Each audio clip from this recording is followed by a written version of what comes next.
How you guys doing? Hey, RM girl, Dartmouth, Abdul, Dark Star. Let me see now. Dark Stars. Michael, is that right? Dark Star. Ah, okay, yeah. Dark Star. So from the Star Wars trilogy. Hey, Dominic.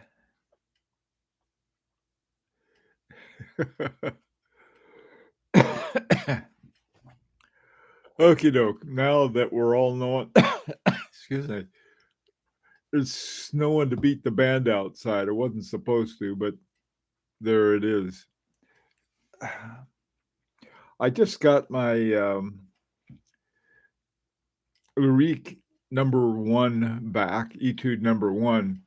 What happened was that I was looking for a watchmaker here in the United States who could handle these watches. And I got some suggestions from you guys. And so I got a hold of this one guy in Orlando. I think it's somewhere in Florida, called watchrepair.net.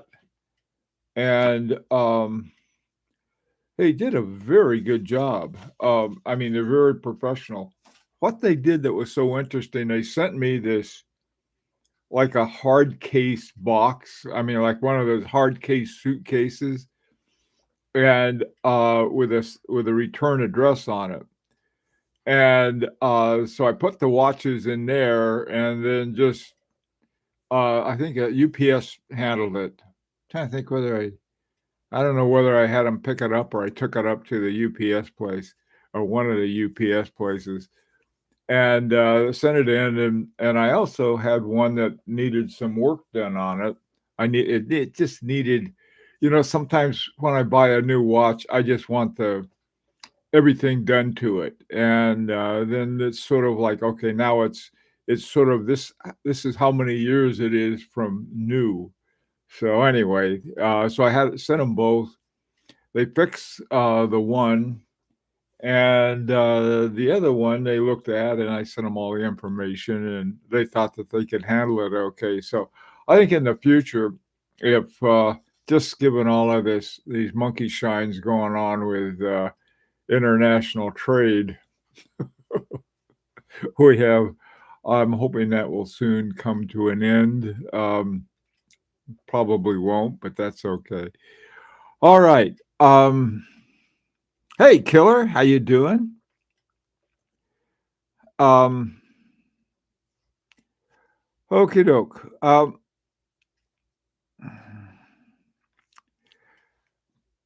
Let's talk about the whole issue of quality in watches, and let me explain to you what brought this about. Any kind of quality that we talk about with our mechanical watches needs to be done in some context. And by that I mean if we if we compare our mechanical watches to a smartwatch, to my wife's Apple Watch, for example, it's not going to keep the same amount of time, and it's not going to have that whole plethora of information that smartwatches do. Essentially, a smartwatch is a little wrist computer. It won't even be as accurate as your run of the mill quartz watch. Okay. And the reason I preface that with that is that immediately a lot of people say, well, accuracy is important. I agree that accuracy is important, but it has to be done in the context of a mechanical watch. So, so that is one thing. I think, to me anyway, accuracy is more a reflection of how well the watch was made using traditional materials and sort of methods. Uh, but if we start putting more and more into it to make it more accurate, and this can be done. It's called quartz. All right. There's this perfectly straight line of a battery, and then it quits. On the other hand, with a mainspring, it goes sunk down. Well, it goes sort of like it starts high and then goes down, and then it's sort of level for a while. That's the sweet spot. And then when it's pooping out, it goes down again. So that's one of the reasons that quartz is always going to beat us, not to mention the fact that it's like 32,000 hertz. Okay. So, so let's talk about this in that context. What makes a really good watch? There's another thing too, that I'm going to call it the um, how happy it makes you. All right. I've got this one watch that is my Fabergé Alexi. I don't know why I like it. I like watches with you can see through the back. I like hand wound watches. Everything I like about a watch, this watch isn't. All right. But I still like it. And so that's sort of an X factor, I think. And it doesn't, maybe the watches keep, it does keep excellent time though, because it's got a really good movement in it. So that makes up for a lot of other stuff. It's also in gold, which has surprised me given the price and stuff. But you also have what I'm going to call the X factor of quality. If you have a watch and uh, a board of judges say this is the best watch in the world and you don't like it, that doesn't work. Okay, so given all of my my conditions, let's see what we got here. Um, okay, how long did the service take, and were you satisfied? Um, Dominic, it didn't take that long. They didn't do anything to this watch. This watch was working perfectly well when I sent it to them, and I with that I made sure it was working perfectly well when it came back. This one still keeping excellent time. I don't have to worry about it. The one that I sent in, uh, Boucheron, it's a Boucheron that I got with the Girard-Perregaux 4000 movement, and so that I think what it just needed, they took it apart and put it back together and lubed it up and everything, and that was about it. It still got some of the quirks that it had before, but it keep really good time also. So I'm happy with it. It was about though they're not cheap. That's one thing I will say. It was about $800 for the to get this guy. I am now awaiting a new strap. Uh, Let me just have an aside about the strap. I mean, with this gray strap, it just looks dull. I like nice straps. Um, where'd my aside go? I forgot what it was. Anyway, it's there are a whole lot of things that go into the best quality watch, and if it's not the best quality for us, then to me it's like what's the point? Um, Let me give you an example. I'm not a fan of chronograph, period, uh, for a lot of reasons. But that doesn't matter. For some people, that is the neatest watch to have. And if it is, then that should be counted in what makes a measure of a quality watch. Now, one then can go off into discussions about what's the best chronograph. Well, we already know what that is, and that's the Agograph. But other than that, there's some fun discussions. Okie doke.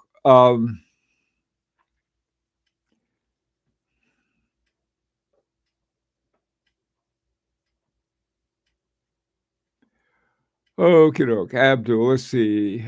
Michael, I was thinking about that. Okay, what are you guys thinking about? Hi, Rustin. How are you doing? Yeah. Yeah, I'll have some of those for you tomorrow, Rustin. Um, okay, let's see. Let's see where you guys are going here. Okay, a warranty and a manufacturing would be the warranty the manufacturer gives. Okay, all right, that's one thing.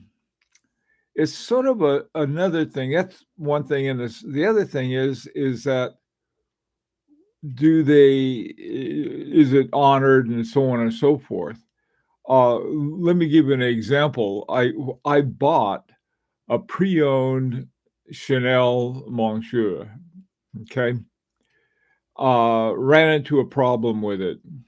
Went to the Chanel store down in New York. They have about 3 or 4 of them right around Fifth Avenue, and this one I think was off 57th Street, and it's their special one for that they include watches in. So I took it there. They got incredible service. They took it, they sent it back to Switzerland, they fixed it up, they brought it back to the United States, went through another testing thing, then sent it to me. Didn't cost me a penny. And and it's been like a new watch ever since I got it back. I think there was something wrong with the design because another Michael had the same watch with the same problem. He sent his in, and they fixed it up for him too. But so we're talking about warranty. How good is it? So that's one thing that we could take a look at. What are some other things? Okay, let's see what you got.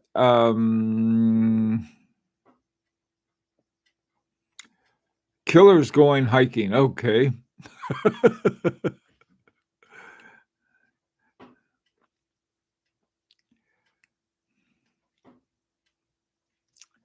Okay, the warranty. I'm sorry, that was Michael's point. Yeah.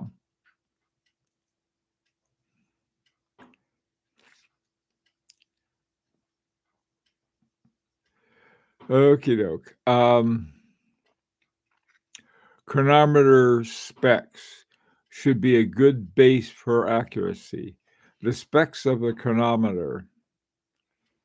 Um, yes. I think you're right. In fact, Dominic, I know you're right. When we got these watches, they gave us the specs, and naturally, I forgot what those specs were, but they did take it into the Horological Society of New York's COSC testing, and it passed that. Okay, there was another one thing we talked about before. I thought that this was sort of interesting. Um, I sort of thought it off the top of my head, along with everything else I've been talking about. But this is that you get a watch at COSC and keep a really great time. The question was that the quality would depend on how long it kept that COSC accuracy before you either had to send it in to have it serviced, or you can do it yourself with a good regulator. But whether you'd want to do that or not, I don't know. Probably not. Maybe we could judge it by how long it keeps USC. That could be handled by a local watchmaker.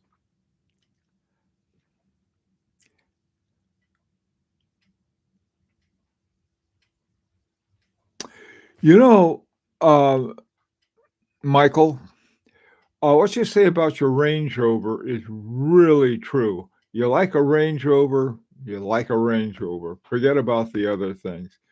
And yeah, I understand that. There's a certain thing about Range Rovers. When my wife was looking for a car to replace the one that she had, this is about 20 years ago, 25 years, a long time ago. She got in a Range Rover and loved it, just loved it, even though there were all kinds of problems with it, but it was great. So I understand that, and I think we can have the same thing about watches, even though Consumer Reports are one of the talking heads, like myself, would say, "Oh, it's not a good watch." Yeah, it doesn't matter. So that I think is a very good point.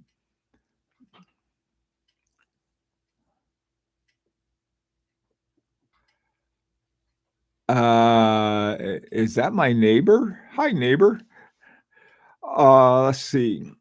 Um, Quality of material and manufacturing definitely affects the precision. The regulation and assembly play a big factor. Absolutely. That's another one. Here's where you have it in your hands.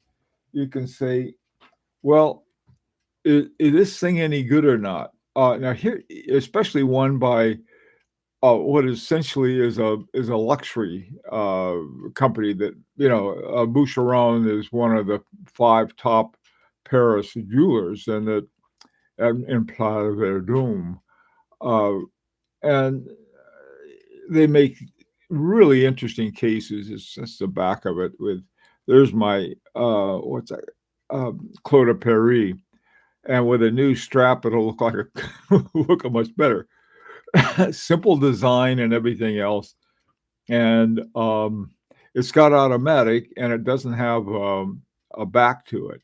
That's really funny because neither does my Fabergé. So I got two watches without uh, visible backs to them that have really great movements in them, especially the Fabergé.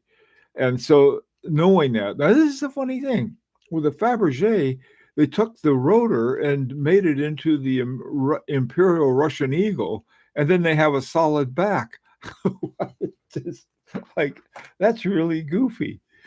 Okay, what else you guys have? You guys are looking smart today, I can tell.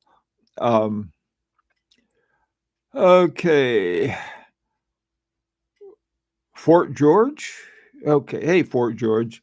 Salida SW 2001 Elaborate isn't too bad. Um, no, it's just regular bad. It's not too bad, just regular bad.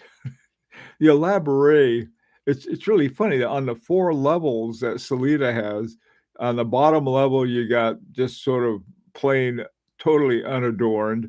Then you have the Elaborate, then you have the top, and then you have the COSC. So it's not too bad, just regular bad. No, actually, what it is, it's a. I'm trying to. I forgot the one that it replaces an ETA essentially, and it should be inexpensive. That's the thing about it. If you're going to get an inexpensive movement, you sh- uh, you should get an inexpensive watch. But the thing that kills me about it is that you got something like you're paying for an IWC or something like that, and they want $6,000-7,000 for it, and you got a Salida 200. That's no deal. Mech quartz grew on you. Well, I have this growth on my arm too, and it's sort of like I got to see the doctor about it, but I sort of like it for now. So you can like a lot of different stuff. The thing about quartz, we know it's more accurate. My iPhone and computer are more accurate than that as well, and so that's sort of it. But it's more like uh, Michael mentioned his Land Rover or Range Rover. The thing about it is that if it's sort of like somebody who collects classic cars. There are a lot of classic cars I'd like, including newer ones like a Morgan. That'd be nice. If I had a Morgan and somebody comes along and says, "Look, I got this Vonkel engine I can put in your Morgan, and it'll run a lot better," or "I've got a Tesla engine I can put in it," I wouldn't want it. They're missing a point. That's not part of what I'm doing. You go to one of these guys who collects classic cars, and they're not going to want to put modern stuff in it. They just want to fix up what they have, and that's what makes them interesting, and not the fact that they can. And then making it run better is even better on that. I just bought a DUG with a SW400, but finished and regulated in Glashütte. It looks fantastic. A DUG. Okay. That's how you make a hole in the ground. You dug it. All right. What's a DUG? I I can't go through my hmm.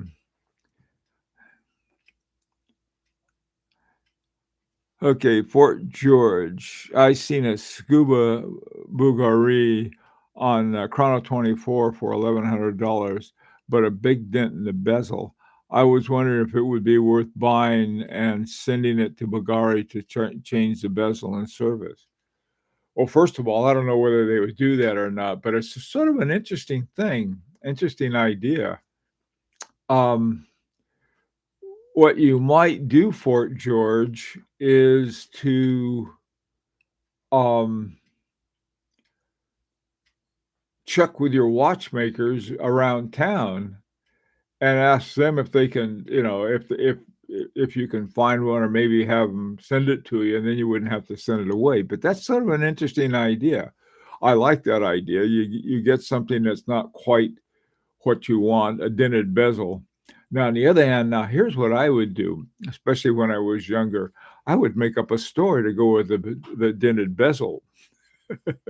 I would have a story about a tiger attacking me and had to fight it off with my Bulgari. There's that option. Okay. Um,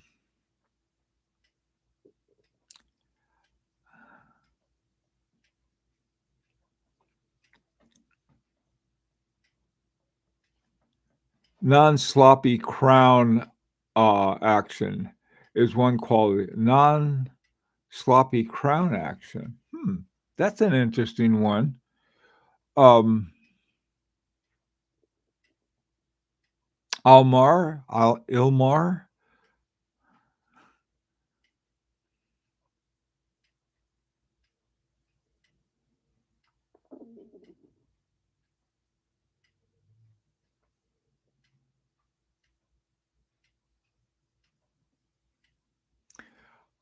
Dartmouth, I told you, I contacted those guys a long time ago. I never heard back from them. Okay. I all I gotta do is, you know how you do the hit the return thing on email and it goes back? Yeah, but I would be interested because it would be good to have that. So you tell those guys, say, "Look, if you wanna do that with us, just contact Bill. He's around, especially it's snowing outside. He's not going anywhere."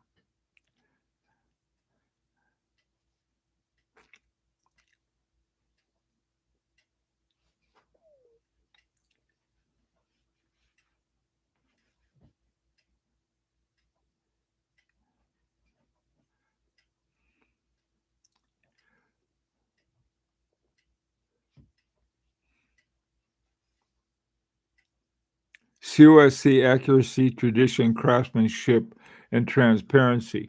Whoa, neighbor, those are good ones. Got them all right there. Check on the Singer 4-barrel watch. No, I didn't, and I like Singers too.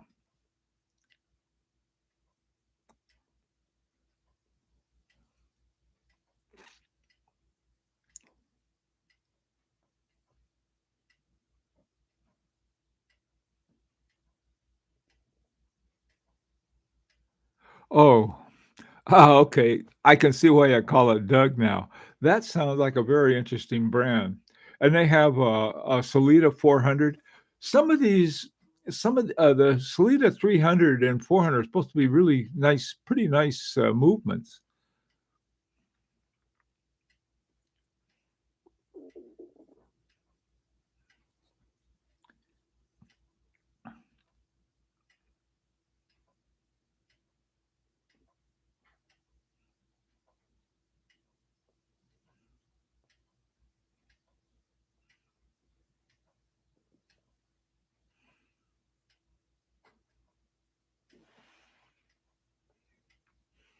Oh, hi, JGH. Yeah. He got some way to identify you. Okay. Hi, Waha. Been looking at DUG for some time.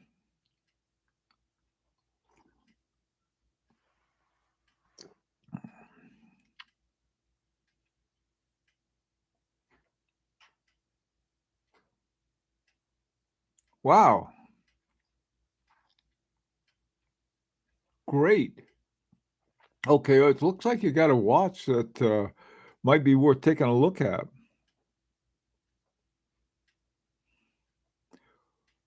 What's the ticking noise in your background? Hope it's not a bomb. A ticking noise? Well, since my hearing is shot, I'm trying to think what it you know what it may be? Could be the heat going on. Sometimes when the heat goes on, it goes tick, tick, tick. Um, we've got this crazy heating, cooling system called a heat pump, and, I think this may be the first winter we've had it. We had it, we put it in, I think, last spring, and then we had the hot summer, and it worked like a champ. So I'm not sure what it is.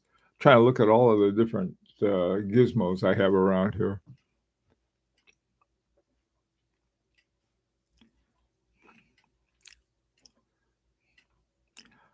I took my Etude One to the expo, had so many talks about it. Some even took it to make some sorts of pictures. I don't blame them. I don't blame them. This watch is fantastic. You know, and it was, this was the first one we did, not knowing anything, and so with this is we figure, well, the second one's going to be easy because now we're so smart. We knew all of the mistakes on the first one. Man, we ran into a whole other bunch of mistakes on the second one. Second one, no, even though it's been going through a lot, it's it's really a very nice watch, as it turns out, especially the mechanics of it and the case. We used this almost the same case. This was a case that our watchmaker was very proud of.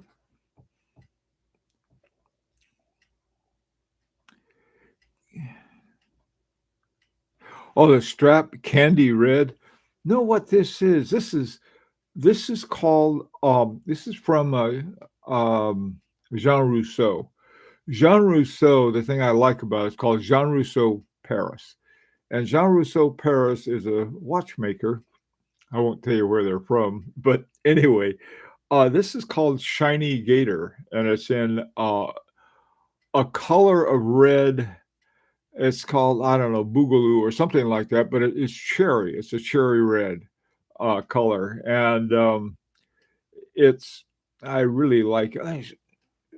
You can see the it's a thinner one. Very nice. Hey, by the way, I found another strap making place. I think it's called Hadley, and they have really good.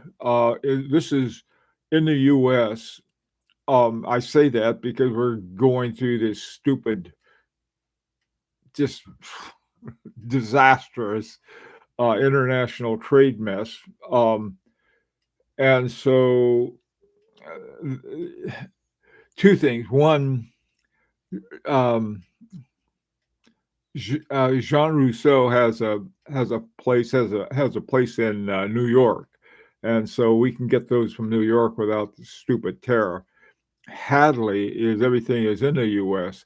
They're they're not cheap, but they're not crazy expensive. Something else is going on too. I have a number of ABP Concept Paris, another one located in Paris. They make fabulous straps. Their problem is they're very, very expensive. The other problem, something's happened because my last one is God knows where. Okay. I think they used to, I think they smuggled them in or something. I have no idea how they shipped them to the US. But now they shipped it DHL and I can't find it. DHL won't respond to me. I don't know what's going on. So, um, until I get the thing straightened out, if you're in the U.S., you might want to hold up on AB, ABP Concepts Paris. I don't know what's happening. And so that was how come I found Hadley. I wanted to get one for my Boucheron. Had to do something.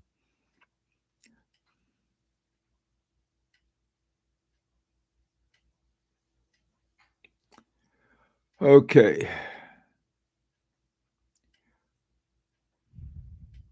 I like the Swiss, watch company tool watches guide, 5 titanium sandblasted. Okay, what Swiss watch company is that?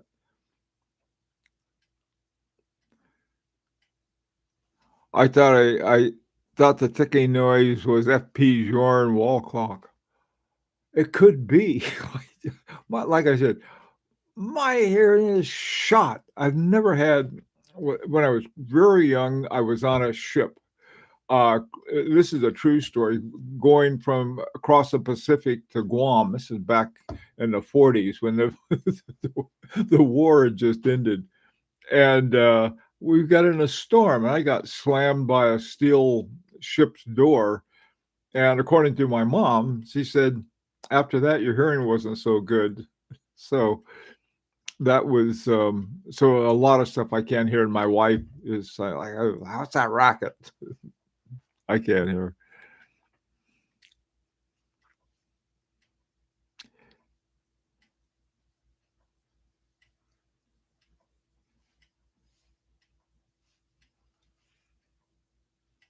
Holy smoke.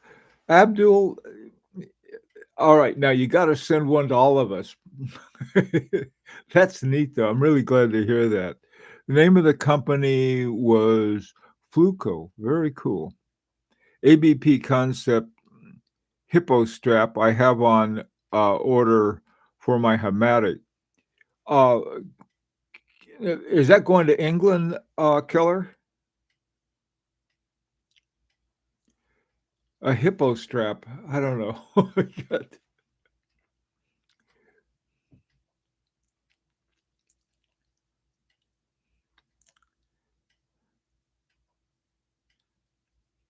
I heard something about Brigade Magnetic. Yeah, there's got that, um, yeah, Fort George, they got that. That's fine. There's, Google has a cool watch too, and so does there are a lot of other ones, but, there's a 10 hertz one and a magnetic one. As something, interesting that's going on, yeah. I What can I say? Oh, you're in the US, Killer. Let me know, boy, if you get that thing, because mine has not shown up yet. My, ABP, Concept Paris. There was this big thing about having I had to get a special license from Fish and Games for exotic skins, and that was for ostrich. And so I sent it to him and said, "Look, you guys, here's the thing for it." I'm very interested to see how they turn out because I do like their straps. But I tell you, take a look at this place. Hang on a second. Let me see. Let me get the name for you. Um, it's, it's called Hadley. Um, and if you get one from them, the first order you can get 15% off, which their prices are not cheap. The one I got was a honey genuine crocodile, and then you can get the regular length or long, big length or short length. The one I got is regular length, and they're really nice, very nice straps. The problem uh, for the ones ABP Concept Paris, I don't know where it is. I don't know what happened to my order. Yeah, Killer.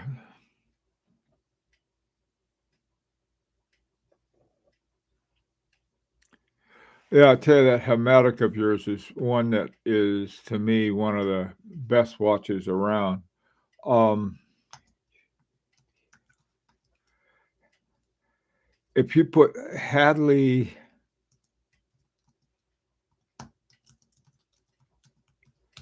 these guys seem to be doing a pretty good job.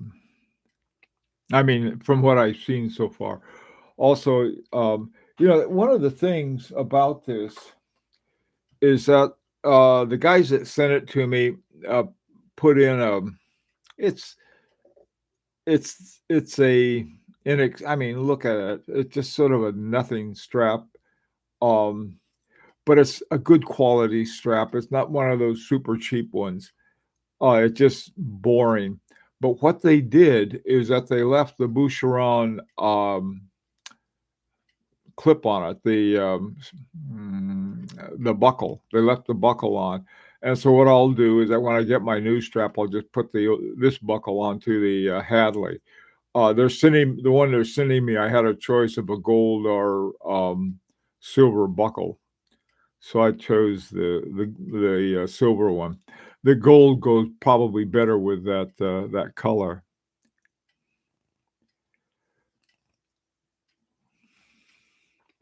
Okay, guys, my time is up. Um, what do you want to talk about this afternoon? Let's talk about some. I always like to talk about. Let's see. Let's do this for this afternoon if you want to. Let's see between now and 4 o'clock U.S. time or New York time this afternoon. Let's go see if we can find who can find the best deal. Okay, uh, wherever you look, just find one for sale right now. It can't be one you own. If you find one, and if it's something you really want, order it before you show it to everybody. Anyway, thanks for coming. Really liked all of your comments. They were great. Take care. Hope to see you this afternoon.